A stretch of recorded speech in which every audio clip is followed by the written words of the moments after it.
खरीदा तो जो मनवादी है आपके किसी भी पार्टी से आए, वो मनवादी आपका ना तो कभी भला कर पाया था, ना कर रहा है और ना करेगा। पूरी तरह से जिस अंधविश्वास के आधार पर, जिस असमानता के आधार पर ये लोग सत्ता चलाना चाहते हैं, वो संविधान को बिल्कुल पसंद नहीं करते। वो आप उनको हवन यज्ञ के लिए बुलाइए, आ जाएंगे आज की तारीख में, लेकिन जब संविधान की बात होती है, आरक्षण की हिस्सेदारी की बात होती है, तो उनको बहुत ज्यादा चिढ़ होती है। उसके लिए आपको शिक्षा के साथ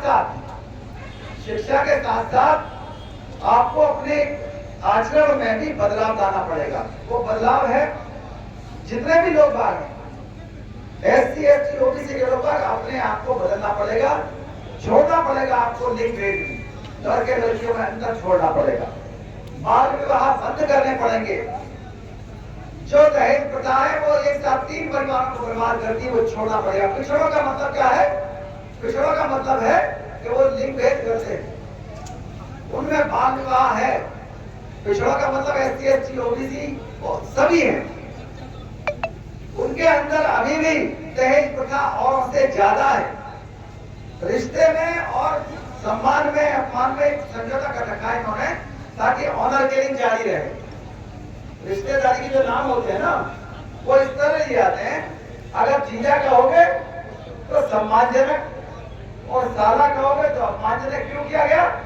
ताकि ऑनर किलिंग होती रहे, गर्दन काटी जाए लोगों की, और उस चक्कर में अपनी औलाद की गर्दन काट देता है। क्योंकि जाति ने तो बुद्ध को खत्म कर दिया, महावीर को खत्म कर दिया, इस्लाम आया उसमें घुस गया, सिंहिज्म में घुसा हुआ है, बौद्ध धर्म में घुसा, सबको खत्म कर दिया। तो जाति को आपको छोड़ना पड़ेगा, बहुजन समाज बनाना पड़ेगा। भाई वाले जी बता रहे थे, बिना बहुजन समाज बनाए हुए अकेले 85 या 90 का नारा, ये अपने आप में पर्याप्त नहीं है। आपको जो खर्चा अपने उत्सवों में करते हैं, वो खर्चा कहाँ जाता है?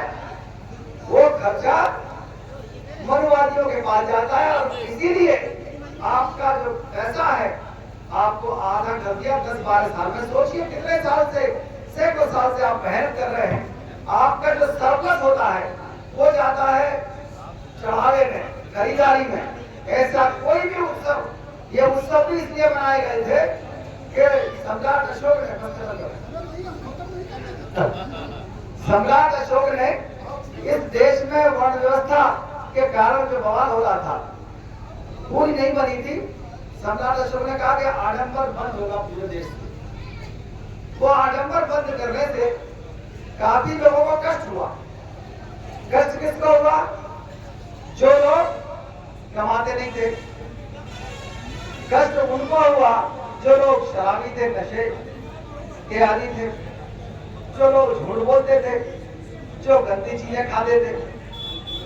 उनको सब कष्ट होने लगा, जो छेड़खानी करते थे उनको मनाने के लिए वर्ण व्यवस्था के ठेकेदारों ने ऐसे त्योहार बनाए कि नहीं, इस त्योहार पर आप छेड़खानी कर सकते हो।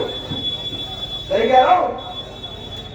इस त्योहार पर आप जुआ खेल सकते हो, इस त्योहार पर आप शराब पी सकते हो। इस तरह उन्होंने, यहां तक कि जो कमाई नहीं कर रहे थे उन्हें भीख मांगने की आदत पड़ जाए। कह नहीं साहब कुछ इनाम दे दो, कुछ बख्शीश दे दो, फ्री में मिल जाए। अब बांटेगा कौन? बांटेगा वो जो ताकतवर है। और बांटता कितना है? वो उतना बांटता है कि इसकी परचेजिंग पावर इतनी ना हो जाए कि ये स्कूल बनाने लगे, स्कूल खोलने लगे।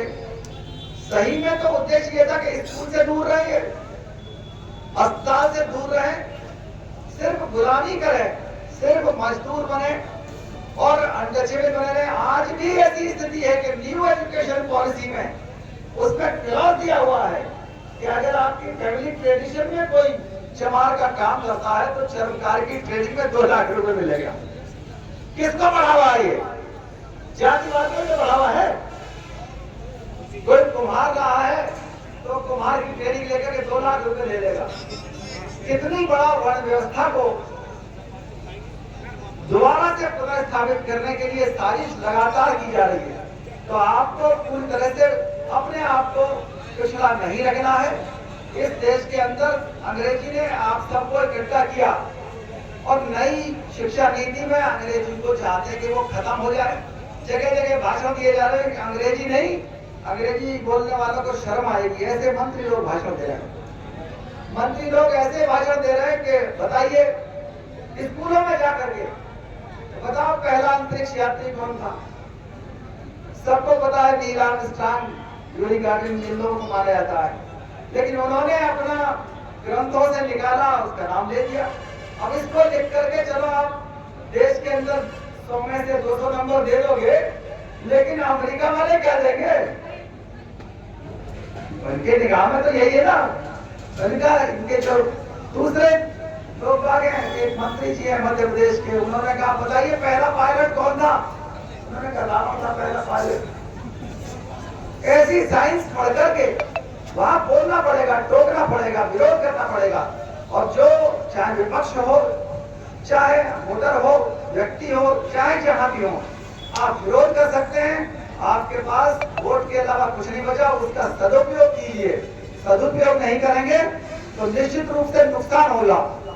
हमको अपना साइंटिफिक टेम्परामेंट भी उड़ाना है, लेकिन वो सब बदलेगा तब। हम और भिक्षु बैठे हुए हैं, उनसे भी अनुरोध करेंगे कि आप लोग दीक्षाएं कराते हैं जगह जगह, बताइए कि आपके आइकॉन कौन है? आपके आइकॉन है दलाई सिंह, पेरियार, डॉक्टर अम्बेडकर, ज्योतिबा फुले, माता रमाबाई, माता सावित्रीबाई, महामानव बुद्ध आपके सबसे बड़े आइकॉन है, जिन्होंने समतापूर्वक समाज की बात की। आपको नाम भी बदलने होंगे। भिक्षुओं के नाम बदल जाते हैं तो भिक्षु वापस नहीं जाता। इस्लाम कबूल करता है, नाम बदल जाता है तो वापस आना मुश्किल। लेकिन जो बौद्ध हुए थे, आगे भी उन्हीं के आइकॉन, बाद में भी उन्हीं के आइकॉन, और चौथा नाम लगा दिया बौद्ध। इससे बौद्धों की संख्या नहीं बढ़ने वाली, इससे तर्कवान समाज नहीं बढ़ेगा। समाज तब बढ़ेगा जब नाम भी बदले जाए, ऐसे व्यवसाय भी बदले जाए जो आपको अपमानित करते हैं। वो व्यवसाय अपनाने होंगे जो आपको देश के अंदर, समाज के अंदर सम्मान दिलवाएं। अपने गांव में अगर ऐसा है तो बहुजन एकता तभी बढ़ेगी। जो रिकॉर्ड है एनसीआरबी के, उसमें यह है कि एससी, एसटी, ओबीसी में बहुत लड़ाई होती है। 87% केसेस के अंदर ओबीसी आते हैं। आपको यह सिद्ध करना है कि इस लड़ाई के पीछे जो कारण है वो कोई और है, और हम उसकी बात अब नहीं मानने वाले। तब जाकर के बहुजन एकता बढ़ी हुई मिलेगी आपको। जो नारा चल रहा है ना, सबका साथ सबका विकास, सबका साथ की बात नहीं है। सबका साथ तो चलता ही है मजबूरी में, सबका साथ मजबूरी में चलता है, लेकिन हमारा नारा है सबका हिस्सा सबका विकास।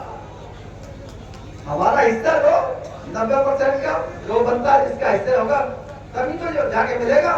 और जिस हिंदू राष्ट्र की बात आप करते हैं, तो आप चाहते क्या है? आपको किस चीज से दुश्मनी है? क्या सती प्रथा दोबारा लागू होनी चाहिए?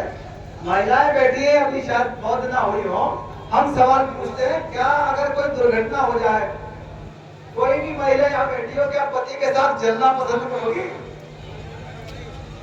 क्या देवदासी आज भी 5 लाख है साउथ के अंदर, क्या कोई अपनी बच्ची को देवदासी बनाना पसंद करेगा? क्या बाल विवाह दोबारा से शुरू कर दिए जाए? बाल विवाह शुरू कर दिया जाए?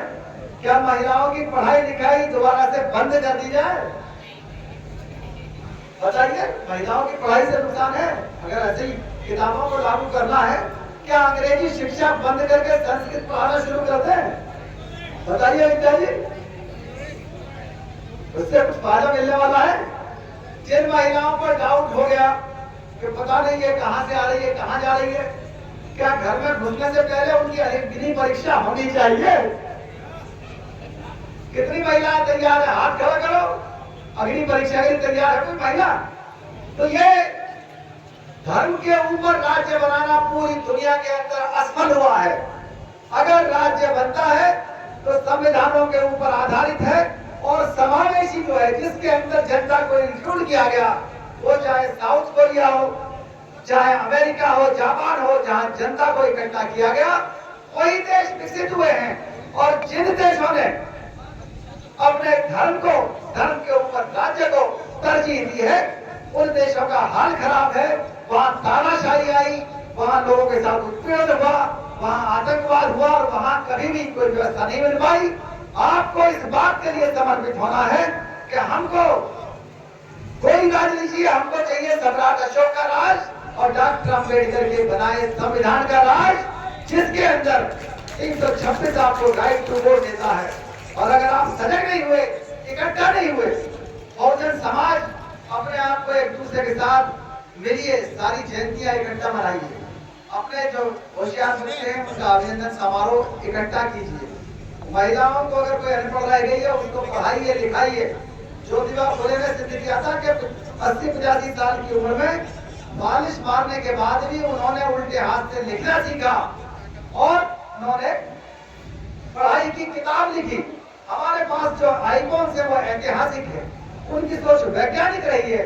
चाहे ललित सिंह यादव हो, चाहे महामाना बुद्ध हो, सम्राट अशोक हो, उनके पास जो आइकन है वो या तो चमत्कार है या अनैतिहासिक है।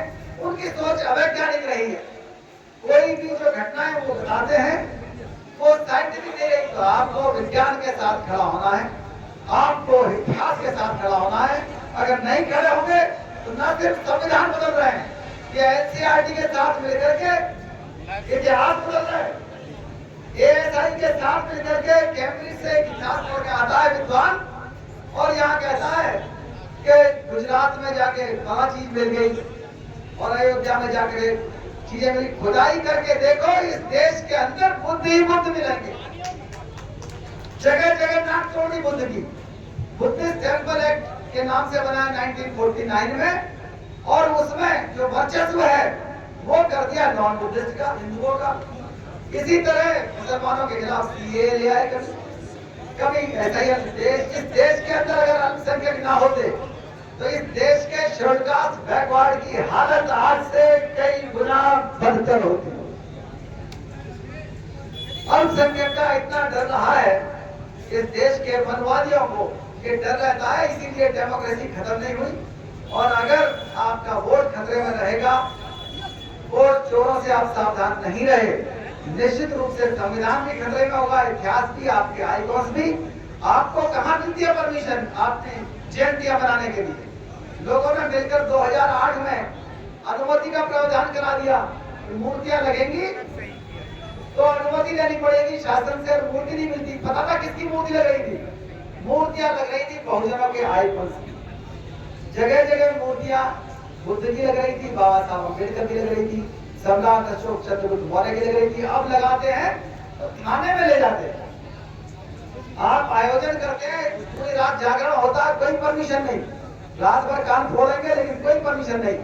आपका कार्यक्रम में 1 महीने जब आप दौड़ते हैं तब 1% लोगों को परमिशन मिलती है, वो भी किसी तरह से भैया भतीजा का संबंध निकाल करके। हजारों को तो परमिशन की सिफारिश मैं खुद ही करता हूँ, तब मिल पाती है। ये हाल है। तो ये परमिशन अभी तो मिल भी रही है, कहीं कहीं घंटा भी जाते हैं और निश्चित रूप से ऐसा समय आ जाएगा कि शायद इकट्ठा भी ना हो पाए। उसका सबसे बड़ा तरीका है अपनी ताकत को पहचानो। ताकत आपकी सिर्फ और सिर्फ बहुजन एकता है। कोई भी जाति इस देश के अंदर इतनी ज्यादा नहीं है कि वो एक ग्राम प्रधान भी बना सके। इसलिए इकट्ठा होना है ना, आप इकट्ठा होना आपकी ताकत है और इकट्ठा करिए जो आपकी तरह पीड़ित है, जो आपकी तरह ये कहते हैं कि हमारी हिस्सेदारी कम है। जिस दिन संसद में आपके जो लॉयल लोग हैं वो पहुंचेंगे, वो आपकी बात कहेंगे। आज की तारीख में बुरा मानने की बात नहीं है। रवीश कुमार और नेहा सिंह राठौर 100-150 एमपी से ज्यादा प्रभावशाली, तो ऐसे एमपी बनने से क्या फायदा? एमपी एमएलए का आपको गर्दन पकड़नी पड़ेगी। बताओ आरक्षण के लिए तुमने क्या किया, मंडल कमीशन के लिए क्या किया, शिक्षा के लिए क्या किया? जब स्कूल बंद हो रहे थे तुम कहां से रहे थे? तुमने कितने धरना प्रदर्शन किए? बताओ। जब ये सवाल पूछने वाला वोटर सामने आएगा तो प्रत्याशी आगे आगे कहेगा, हाथ जोड़ेगा, कहेगा मैं स्कूल भी खोलूंगा और शराब की दुकान भी बंद करूंगा। जय हिंद, जय भारत, जय ललित सिंह।